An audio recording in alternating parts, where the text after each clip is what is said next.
Hello good morning everyone. देखो जो आज से हम क्या करते हैं, जो 11th जेई नीट है, ठीक है, उसका प्रॉपर पोर्शन स्टार्ट करते हैं। फिजिक्स में chapter number 1 unit dimension and measurement, ठीक है, यूनिट डायमेंशंस एंड मेजरमेंट, ये 11th का जेई नीट के अकॉर्डिंग फर्स्ट चैप्टर है, ठीक है। इससे पहले एक चैप्टर है फिजिकल वर्ल्ड, जो आपको खुद को पढ़ना होता है। उसमें आपको जो भी डाउट्स वगैरह हैं, जैसे मान लो आपके लाइक फोर्सेज जो है उनके टाइप वगैरह है, उनके बारे में आपको गिवन है, ठीक है, तो वो आप खुद से सेल्फ से पढ़ सकते हो। एनसीईआरटी के अकॉर्डिंग चैप्टर नंबर 2 है और जेई नीट के सिलेबस के अकॉर्डिंग चैप्टर नंबर 1, ठीक है। देखो सबसे पहले अगर हम फिजिक्स की शुरुआत करें तो आपको मैंने जो ब्रिज कोर्स का लेक्चर 1 था फिजिक्स का, उसमें आपको मैंने एक्सप्लेन किया था what is physics and what is a physical quantity. Physics क्या है और फिजिकल क्वांटिटी क्या होती है, ठीक है। वो मैंने आपको लेक्चर 1 में पहले मैं आपको वीडियो शूट करके वो आपको अपलोड कर दिया गया है। आपको अगर मान लो कोई भी उससे रिलेटेड डाउट हो तो आप वहाँ पे देख सकते हैं। अभी हम स्टार्ट करेंगे टाइप ऑफ फिजिकल क्वांटिटी, ठीक है। देखो फिजिकल क्वांटिटी का आपको सीधा सा मीनिंग याद रखना है, any quantity which can be measured. देखो सबसे पहले अगर मान लो हम यूनिट की बात करेंगे तो इसमें में आना चाहिए physical quantity.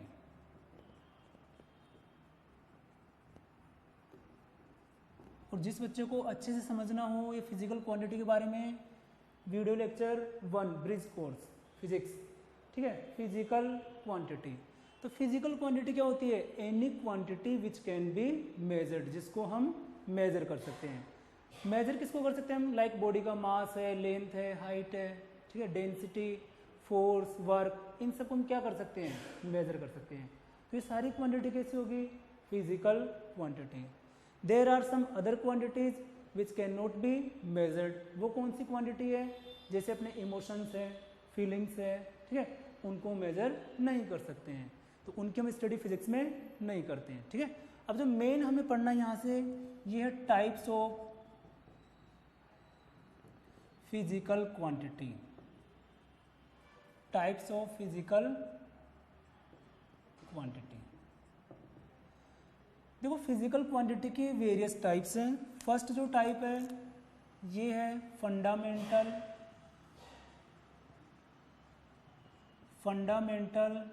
And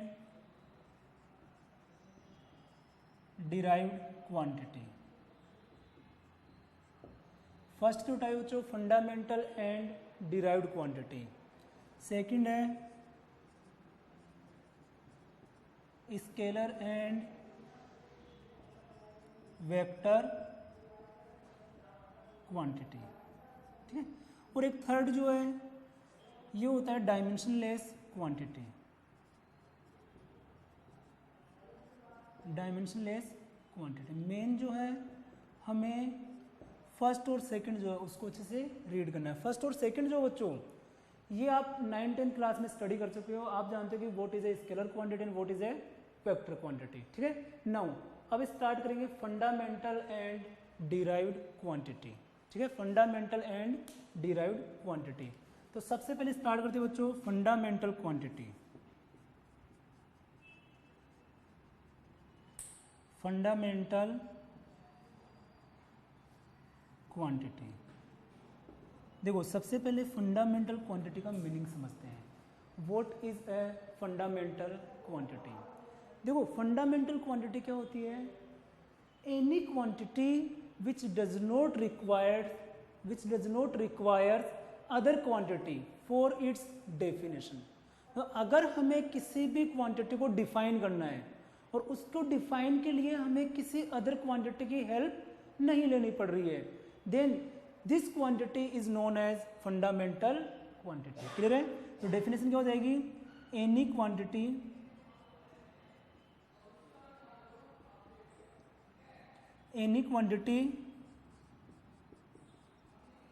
which does not require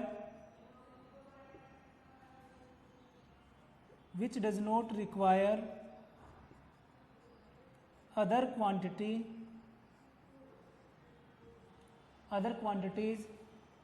for its definition। देखो ये तो हो गई इसकी डेफिनेशन, ठीक है। कि किसी भी क्वांटिटी को अगर हमें डिफाइन करना हो और अदर क्वांटिटीज की रिक्वायरमेंट ना हो तो उस क्वांटिटी को बोलेंगे फंडामेंटल क्वांटिटी। अब प्रैक्टिकली तो समझते हैं होता क्या है। देखो समझो बच्चों, जैसे मान लो हमें स्पीड को डिफाइन करना है स्पीड, तो स्पीड क्या होती है? Distance upon time. इसका मीनिंग क्या हो गया? ये जो स्पीड है ये किस पे डिपेंड कर रही है? डिस्टेंस पर एंड टाइम पर। अगर मान लो आपके पास डिस्टेंस ना हो तो क्या आप स्पीड मेजर कर सकते हो? नोट। वाई? बिकॉज स्पीड क्या होती है? Distance upon time. इसका मीनिंग क्या हो गया? स्पीड जो है ये क्या है? ये एक डिराइव्ड क्वांटिटी है। स्पीड क्या होगी? Derived quantity. क्यों? बिकॉज वो अदर क्वांटिटी पे डिपेंड कर रही है। लेकिन यहां से अगर मान लो आपको बोला जाएगी लेंथ, जैसे मान लो कि एक रेक्टेंगल है, ठीक है, इसके आपको लेंथ गिवन है एल। लेंथ कितनी है? एल। अब ये लेंथ जो है, जो भी है 5 मीटर या एल मीटर, क्या किसी अदर क्वांटिटी पे डिपेंड कर रही है? नहीं। ऐसे लेंथ अपने आप में एक फंडामेंटल क्वांटिटी है। लेकिन अगर मैं आपसे पूछता हूँ कि मान लो इसकी जो ब्रेथ है कितनी है? बी।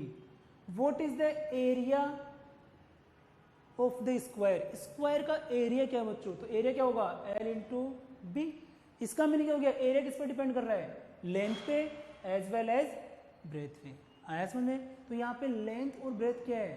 फंडामेंटल क्वांटिटी, और एरिया क्या हो गया? Derived quantity. अभी डिराइव्ड की डेफिनेशन लिखेंगे, लेकिन पहले हम दोनों में डिफरेंस देखते हैं। क्लियर है? जैसे मान लो आपको जैसे अब टाइम है, टाइम क्या होगा? Fundamental quantity. क्यों? क्योंकि हमें अगर टाइम को डिफाइन करना है तो किसी अदर क्वांटिटी की रिक्वायरमेंट नहीं है। ठीक है?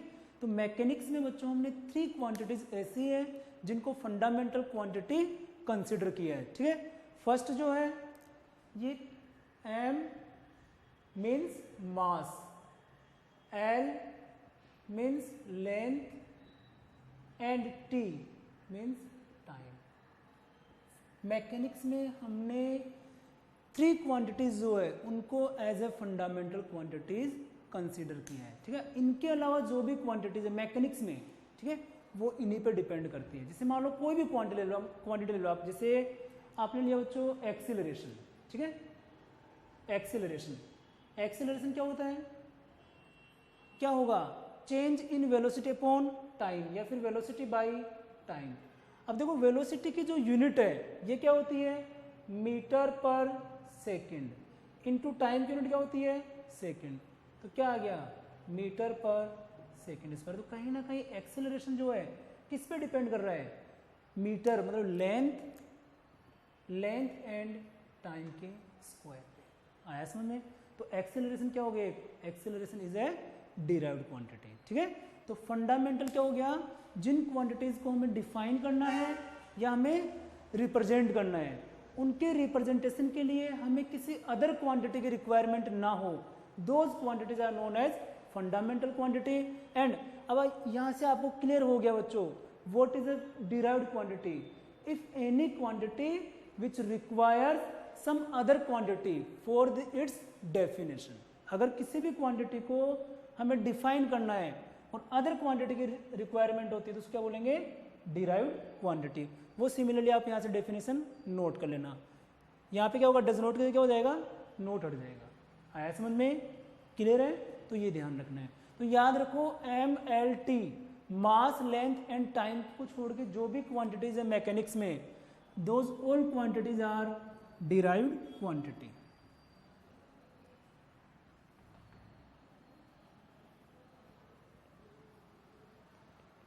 अब देखो जो डिराइव्ड अगर मान लो कोई भी क्वांटिटी है तो क्या होगा? उसकी यूनिट होगी। बिकॉज फिजिक्स में हम जब भी मेजरमेंट करेंगे तो हमें क्या होना चाहिए? 2 बेसिक नीड्स होती है। फर्स्ट क्या होता है? Magnitude, and second one is unit. Clear है? लाइक जैसे मान लो मैंने लिखा है यहाँ पे 10। What is 10? 10 is just a number. जब तक हम 10 के आगे कोई यूनिट अप्लाई नहीं करेंगे तो 10 क्या है बच्चों? एक नंबर है। बट जैसे ही मैंने 10 के आगे यहाँ kg अप्लाई कर दिया है, then you understand that I am talking about mass. आया समझ में? आप समझ गए कि मैं किसकी बात कर रहा हूँ? मास की बात कर रहा हूँ। अगर मान लो मैंने यहाँ लिखा 8 किलोमीटर, तो क्या हुआ बच्चों, किसके बारे में बात हो रही है, किलोमीटर डिस्टेंस। आया समझ में? तो याद रखो कोई भी जो फिजिकल क्वांटिटी को हमें रिप्रेजेंट करना होता है, then there are two basic needs, first is magnitude and second one is unit. Clear है? तो अब हम यूनिट की स्टडी करेंगे। आया समझ में? क्लियर है? और देखो कोई भी फिजिकल क्वांटिटी है उसकी एक पर्टिकुलर यूनिट होती है। जैसे मान लो हमें बताना है फोर्स, यूनिट ऑफ फोर्स। ठीक है? तो देखो यूनिट फाइंड करने के लिए आपको ऑलवेज उस क्वांटिटी का फॉर्मूला आना चाहिए, मतलब उस क्वांटिटी का रिलेशन जो है, ठीक है, वो क्या होगा। जैसे मान लो फोर्स है, तो फोर्स का फॉर्मूला हम सब जानते हैं, according to Newton second law of motion force is equal to mass into acceleration. Clear है?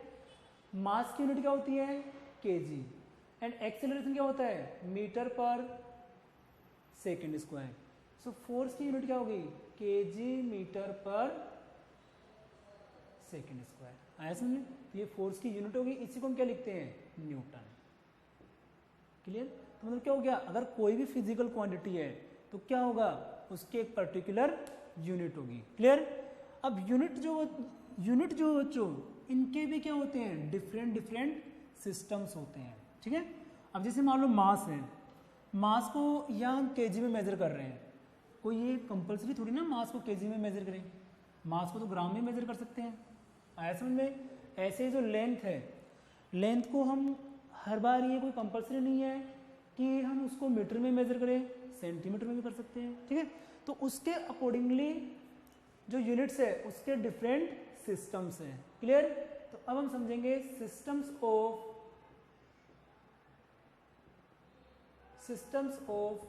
यूनिट्स। ठीक है? देखो यहां से there are 4 systems of unit. First is MKS system, MKS system. Second one is CGS system. Third one is FPS system. And fourth one is SI system. SI system जो है ये आपने काफ़ी बार सुना होगा, जैसे आपने 9th क्लास में SI unit of force is Newton, SI unit of this one is this one, ऐसे आपने काफ़ी बार सुना है। SI का मीनिंग क्या होता है, इंटरनेशनल सिस्टम ऑफ यूनिट। ठीक है? तो सबसे पहले देखते हुए जो MKS सिस्टम, MKS सिस्टम में क्या होता है, जो मास है, मास का मेजरमेंट किस में करेंगे, देखो मास का मेजरमेंट किस में करेंगे, केजी में, लेंथ का मेजरमेंट मीटर में, एंड टाइम का मेजरमेंट सेकंड में। क्लियर? तो first system is MKS system in which mass is measured in kg, length is measured in meter, and time is measured in second. Clear? In CGS system, देखो नाम से clear हो गया, जो length का measurement है किस में करेंगे, सेंटीमीटर में, मास ग्राम में, और टाइम किस में करेंगे, सेकंड में। तो क्या हो गया, या फिर यहाँ ऐसे कर लो, आपको पहले लेंथ लिखना चाहिए था ना, ऐसे यहाँ लेंथ लिख लो, इससे और अच्छा लगेगा। लेंथ का मेजरमेंट किस में करेंगे, मीटर में, एंड मास का जो मेजरमेंट होगा ये किस में होगा, केजी में। Okay? Now in CGS system length is measured in centimetre, okay, mass is measured in gram, and time is measured in second. Clear? Now FPS system, FPS system में याद रखो लेंथ का जो मेजरमेंट होगा ये होगा बच्चों फीट, P मास का जो मेजरमेंट होगा it will be in pound. ठीक है? एंड S मतलब टाइम क्या हो गया, सेकेंड। ये आपको ध्यान रखना है। There are 3 types of system, MKS, CGS and FPS। ये जो SI सिस्टम है इसको अलग से स्टडी करेंगे। ठीक है? इसमें क्या होगा, MKS system length is measured in mass in metre, mass is measured in KG, and time is measured in second. Similarly ये रहेगा। अब देखो आपको यहाँ थोड़ा सा ध्यान रखना है, ये जो फीट वगैरह होते हैं, ठीक है, इनका आपको कन्वर्जन आना चाहिए। हालांकि वैसे इतना यूज़ नहीं होता, लेकिन ये डेली लाइफ में काफ़ी यूज़ हो जाता है, ठीक है। बेसिकली अपने जो पेरेंट्स वगैरह जो मेजरमेंट करते हैं वो फिट वगैरह में करते हैं, तो आपको इसका थोड़ा एक बेसिक नॉलेज होना चाहिए। याद रखना 1 feet is equal to 12 inch, ठीक है। 1 फीट कितना होता है? 12 इंच के इक्वल होगा। And 1 inch is equal to, ये होता है बच्चों अप्रोक्सीमेटली 2.5 सेंटीमीटर, ठीक है। 2.51 आ जाता है यहाँ पे, 2.51 सेंटीमीटर, इसलिए मैंने साइन क्या लगाया, ये अप्रोक्सीमेटली का लगा यहाँ पे, ठीक है। 1 inch is equal to 2.51 centimetre. और याद रखो 1 फीट इज इक्वल टू कितना होगा, ये लगभग 12 इंच, मतलब 12 इंटू 2.51 ऑलमोस्ट 31 सेंटीमीटर होता है, या 30 पॉइंट समथिंग कर लेते हैं, 30 सेंटीमीटर। क्लियर है? ये आपको ध्यान रखना है, ये जो फीट इंच सेंटीमीटर इनका कन्वर्जन भी आपको आना चाहिए, ठीक है। नाउ ये जो मास होता है बच्चों, जैसे रसिया वगैरह जो कंट्री है उनमें मास का मेजरमेंट किस में करते हैं? पाउंड में करते हैं, ठीक है। तो याद रखना 1 pound is equal to 451 gram. 1 pound की जो वैल्यू बच्चों कितनी होती है? 451 ग्राम। क्लियर है? मतलब हाफ के जी से थोड़ा सा कम होता है 1 पाउंड, ठीक है। ये आपको आना चाहिए। बोले कोई सा भी सिस्टम हो, आइदर MKS, CGS और FPS, in all 3 systems time is measured in second. Time को ऑलवेज हम किसमें मेजर करते हैं? सेकेंड में मेजर करते हैं। क्लियर है? तो ये हो गया सिस्टम ऑफ यूनिट्स। और अब हम पढ़ेंगे SI system.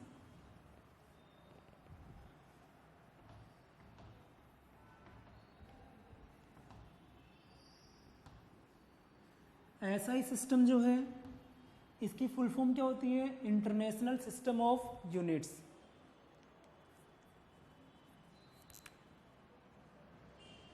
SI system, SI, तो I का मीनिंग क्या हो गया? इंटरनेशनल, और S का मीनिंग हो गया? सिस्टम हो गया, ठीक है। तो याद रखना आप international system of unit. Clear है? देखो इंटरनेशनल सिस्टम ऑफ यूनिट का मीनिंग क्या है? देयर आर 7 यूनिट्स, ठीक है, which are world wide adopted. कुछ 7 यूनिट ऐसे हैं जिनको हमने वर्ल्ड वाइड क्या कर लिया है? अडोप्ट कर लिया है। देखो वर्ल्ड वाइड अडोप्ट होने का मीनिंग क्या हो गया? जैसे मान लो लेंथ की हम बात करते हैं, ठीक है।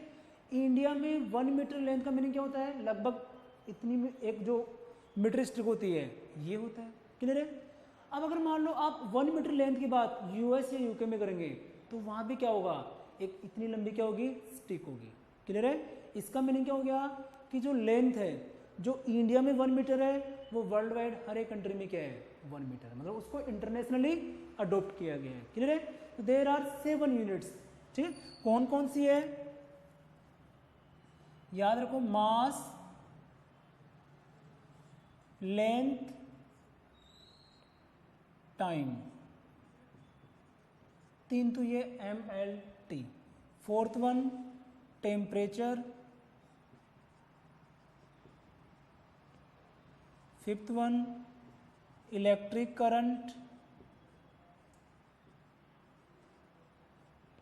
6th one quantity of substance, quantity of substance, and last one luminous intensity, luminous intensity, ठीक है।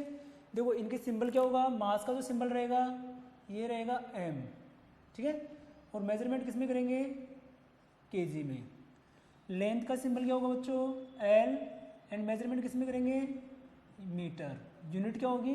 मीटर। टाइम का सिंबल T, एंड इसकी जो यूनिट होगी ये होगी सेकेंड। सिमिलरली टेम्परेचर, टेम्परेचर का मेजरमेंट बच्चों हम करते हैं थीटा और K, कैपिटल K। क्लियर है? और इसकी यूनिट होती है केल्विन। ठीक है। नाउ इलेक्ट्रिक करंट को हम रिप्रेजेंट करते हैं आई से and its unit is ampere. Clear. Now quantity of substance, ये क्वांटिटी ऑफ सब्सटेंस में जब आपका केमिस्ट्री स्टार्ट होगा, केमिस्ट्री में जो मोल कंसेप्ट स्टार्ट होगा बच्चों, इसका काफ़ी रोल होता है। ठीक है, किसी भी सब्सटेंस की क्वांटिटी हम मोल में मेजर करते हैं। आपने शायद 9-10 में केमिस्ट्री पढ़ा होगा 1 मोल हीलियम, 2 मोल ऑक्सीजन। ठीक है, तो क्वांटिटी ऑफ सब्सटेंस का मीनिंग क्या होता है, इस मोल में मेजर करेंगे। ठीक है, और इसकी यूनिट क्या होती है, मोल। क्लियर। नाउ ल्यूमिनस इंटेंसिटी, इसकी जो यूनिट होगी बच्चों ये होती है कैंडेला, CD से रिप्रेजेंट करते हैं। सिंबल क्या होगा, CD, और ये होता है कैंडेला। ल्यूमिनस इंटेंसिटी का मीनिंग क्या होता है, जो भी मान लो सन है, बल्ब है, ठीक है, ये ग्लो कर रहे हैं, तो इनसे जो लाइट प्रोड्यूस हो रही है, ठीक है, उसकी इंटेंसिटी कितनी होगी। ठीक है, सिंबल क्या होता है CD, और यूनिट क्या होती है कैंडेला। ठीक है, ये जो 7th वाला है ये आपको याद रखना है, ये वेरी वेरी इंपॉर्टेंट है और नीट में पूछा भी गया है। ठीक है, इसे छोटे छोटे जैसे मान लो CET लेवल के जो एग्जाम्स होते हैं उनमें डायरेक्ट आ जाता है, unit of luminous intensity is candela. Clear है। तो these are the 7 units which are considered as SI, which are considered in SI system. Clear है, ये आपको ध्यान रखना बच्चों। ठीक है, अब देखो यूनिट जो है, यूनिट के बारे में इतना ही है। ठीक है, मेन जो है हमें देखना है डायमेंशन एंड मेजरमेंट, क्योंकि यूनिट्स वगैरह तो आपने 9-10 क्लास में कंप्लीट की है और धीरे धीरे आप पढ़ते जाएंगे, वो क्लियर होता रहेगा। ठीक है, अब देखते हैं डायमेंशंस।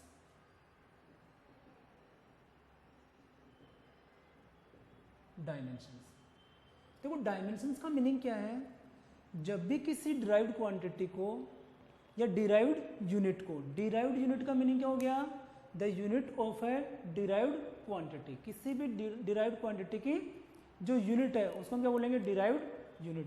तो देखो जब भी किसी डिराइव्ड यूनिट को हम फंडामेंटल यूनिट की फॉर्म में लिखते हैं, जैसे मान लो बात करता हूं, कुछ भी देख लीजिए वर्क। ठीक है, अब मान लो मैं वर्क की यूनिट फाइंड करना है, तो वर्क क्या होता है, फोर्स इनटू डिस्प्लेसमेंट। क्लियर है। अब फोर्स को हम कैसे लिखेंगे, मास इनटू एक्सेलरेशन, और ये क्या हो गया, डिस्प्लेसमेंट। क्लियर। अब देखो मास की यूनिट क्या है, kg, एक्सेलरेशन मीटर पर सेकंड स्क्वायर, और डिस्प्लेसमेंट कितना हो गया, मीटर, क्योंकि डिस्प्लेसमेंट का मेजरमेंट किस में करते हैं हम, मीटर में करते हैं। तो यहां से देखिए वर्क की जो यूनिट होगी kg metre square second raise to -2। अब देखो ये kg की जो पावर हो कुछ भी नहीं है, तो याद रखो किसी भी वेरिएबल या कोई भी कांस्टेंट हो, अगर उसकी पावर कुछ भी ना हो तो आप 1 कंसिडर कर सकते हो। क्यों, वाई देखो 2 is equal to 2 and 2 raise to 1 is equal to 2, तो 2 की पावर 1 का मीनिंग हो गया 2 ही हो गया। ठीक। अब याद रखो डायमेंशंस क्या होती है, when a derived unit is written in the form of fundamental units, clear है, then the power of fundamental units are known as dimension। ठीक है, इस फंडामेंटल यूनिट की जो पावर्स होती है इनको हम क्या बोलेंगे, डायमेंशंस बोलेंगे। क्लियर है, आया समझ में। तो डायमेंशन के बारे में क्या लिखेंगे बच्चों, when a derived unit is written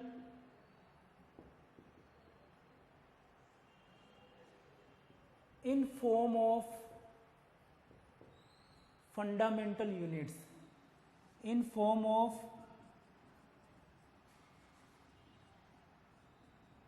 fundamental units, then the power of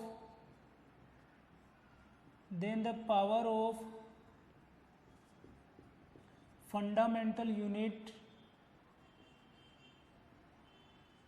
then the power of fundamental units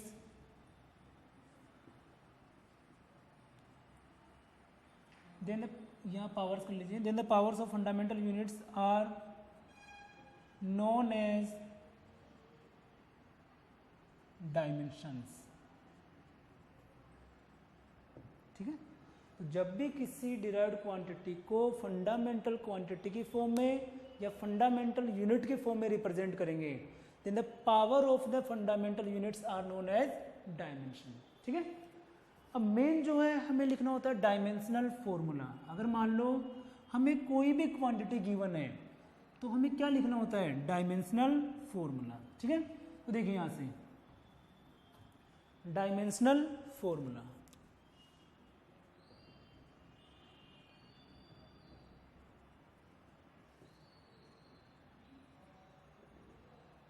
dimensional formula. Okay, देखिए यहाँ हमने डायमेंशन फाइंड करना सीख लिया है कि जो भी फंडामेंटल यूनिट क्या होती है, MLT, मैकेनिक्स में ये रहती है, मास लेंथ एंड टाइम, और इनकी जो पावर्स रहेगी, ठीक है, वो क्या हो गई है, डायमेंशन। अब होगा डायमेंशनल फॉर्मूला। देखो याद रखो, डायमेंशनल फॉर्मूला क्या होता है कि हमने जो डायमेंशंस फाइंड किए किसी भी क्वांटिटी के, ठीक है, तो क्या करना है, MLT, ठीक है, मास लेंथ एंड टाइम।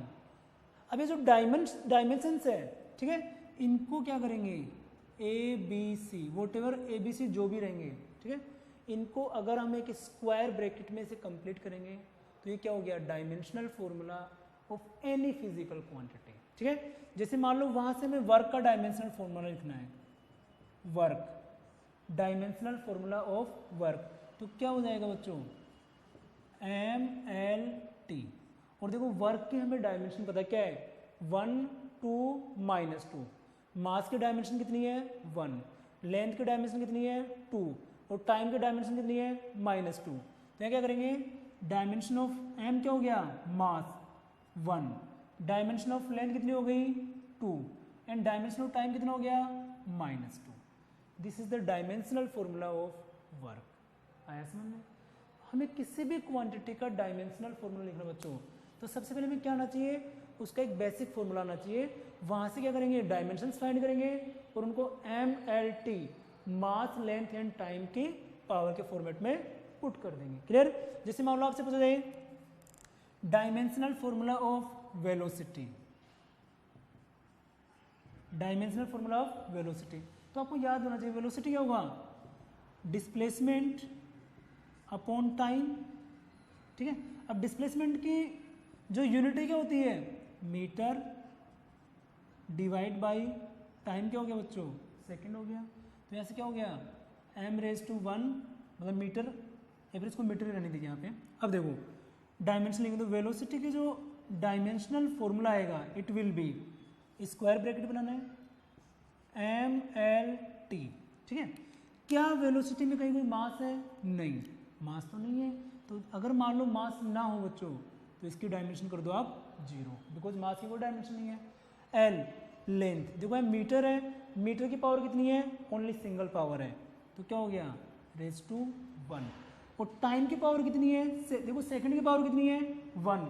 ये जब न्यूमरेटर में जाएगा तो कितना हो गया, -1, तो t⁻⁻1। इसको आप ऐसे भी लिख सकते हो, m0 L1 t⁻⁻1, either you can write L1 t⁻⁻1। आया समझ में।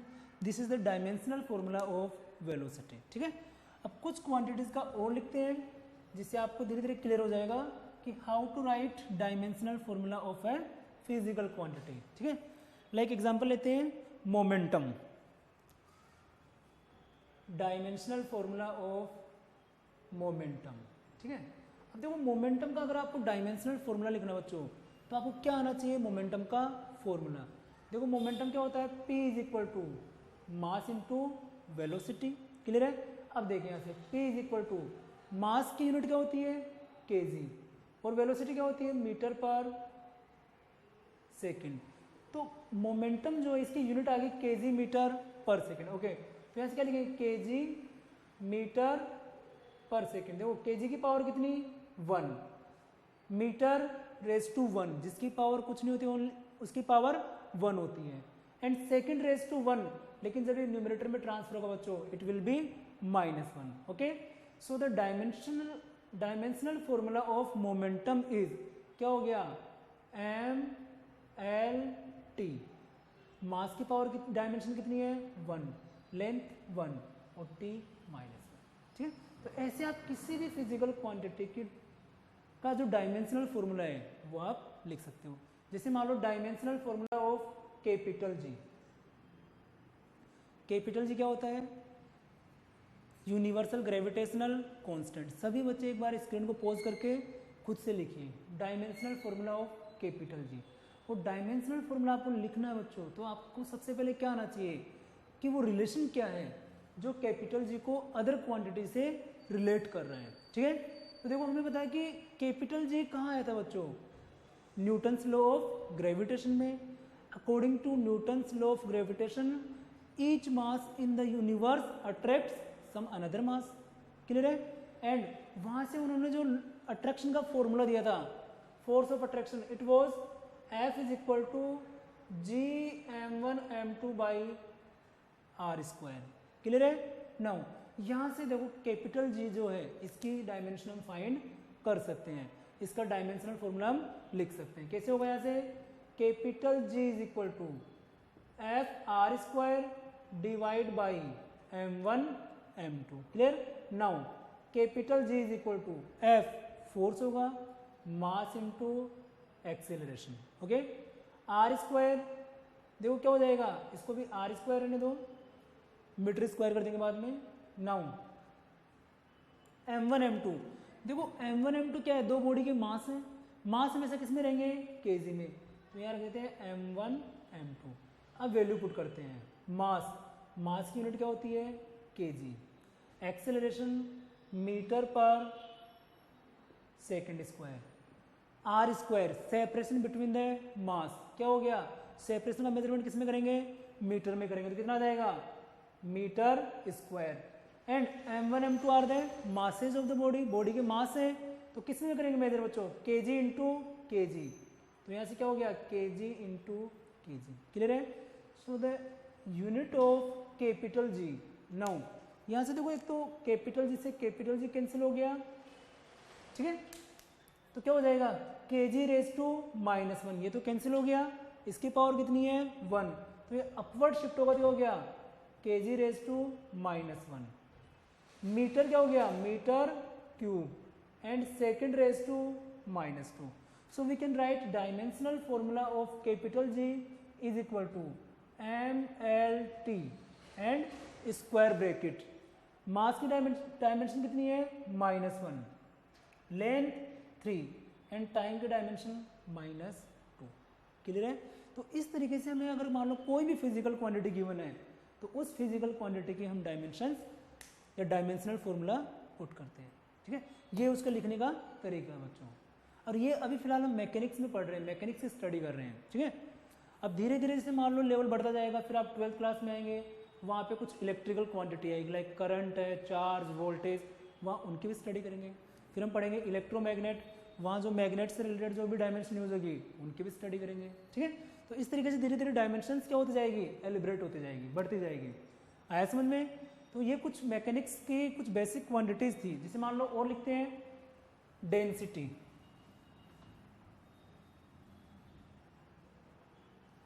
Like dimensional formula of density.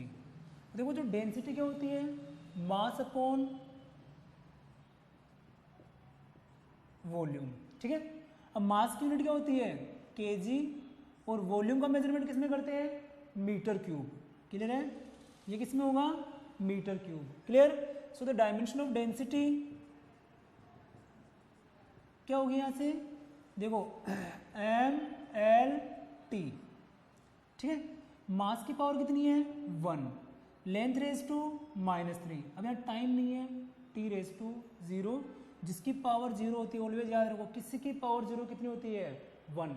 It may be ये वेरिएबल हो या फिर कांस्टेंट हो। तो क्या हो गया? m raise to 1, L raise to -3। आया समझ में? तो ऐसे कुछ, ये तो बेसिक कंसेप्ट है, ठीक है। लाइक जैसे मान लो एक एग्जाम्पल और देखते हैं। आपको given a power is equal to x by force, ठीक है। फाइंड डायमेंशन ऑफ या dimensional formula of force, sorry X, आपको एक्स का डायमेंशनल फॉर्मूला फाइंड करना है। क्लियर है?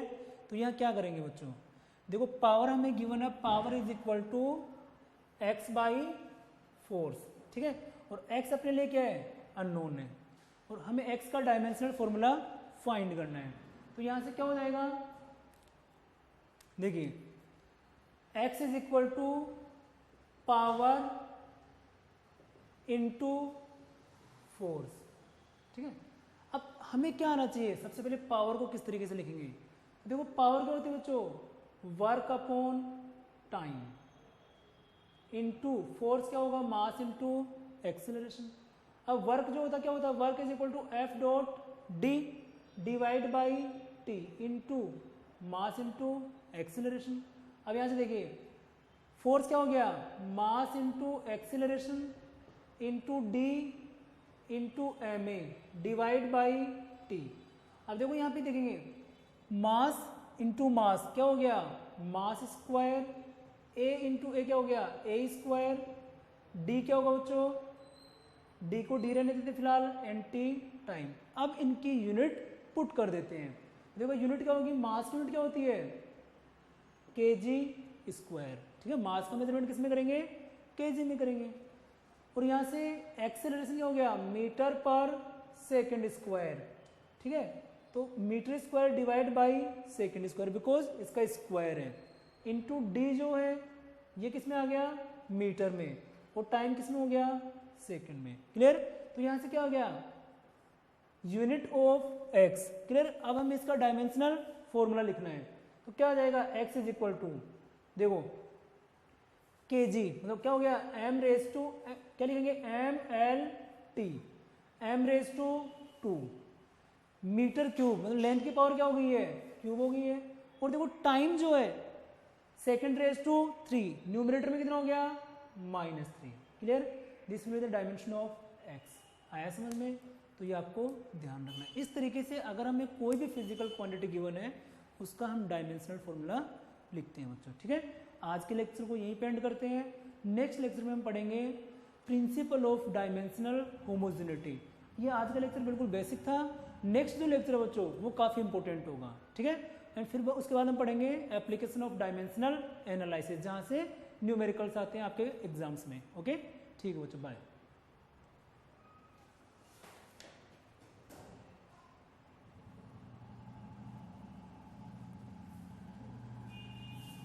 एकदम प्रॉपर टाइम पे, इसको बंद कर दो।